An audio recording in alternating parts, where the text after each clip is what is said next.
We got Secret Tunnel, and it was gay.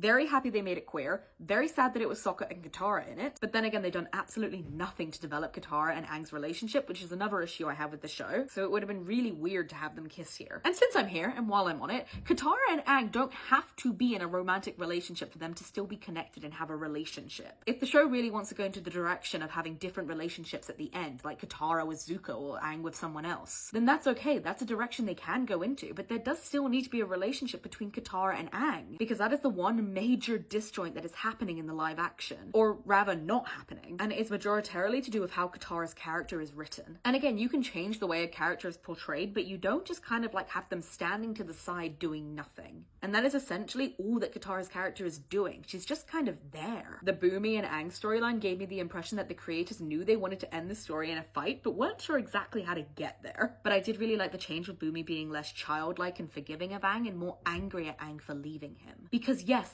Aang is a kid. It wasn't his fault that he was trapped in the iceberg for 100 years, but there are people who were left and who suffered because he was. And Bumi is one of those people, and he has been alive for over 100 years, and he has seen the entire world go to destruction. And so even though deep down I think he knows it's not Aang's fault, I liked seeing that hurt and that pain. Anyway, over to the parts that I really liked, and that includes Aang and Iroh's second conversation. I've already made a video about this, and I will likely make another one, but this is a relationship that I never knew that I needed, but desperately want more of now. Because Iroh and Aang can almost act as mirrors to each other, and it's so interesting seeing their differing perspectives. Katara is finally showing up to be a real character, and I'm very, very happy about that. She's strong and opinionated and angry and passionate, and though she's still not yet as developed as I would want her to be, I do think she's getting there. Sokka continues to shine throughout all of these episodes. He is the comedic relief while also being an incredibly valuable member of the party. But the thing that really stood out in this episode for me was the entirety of Zuko and Iroh's storyline. Getting a look into Iroh's past and hearing Leaves from the Vine play, which actually genuinely made me cry.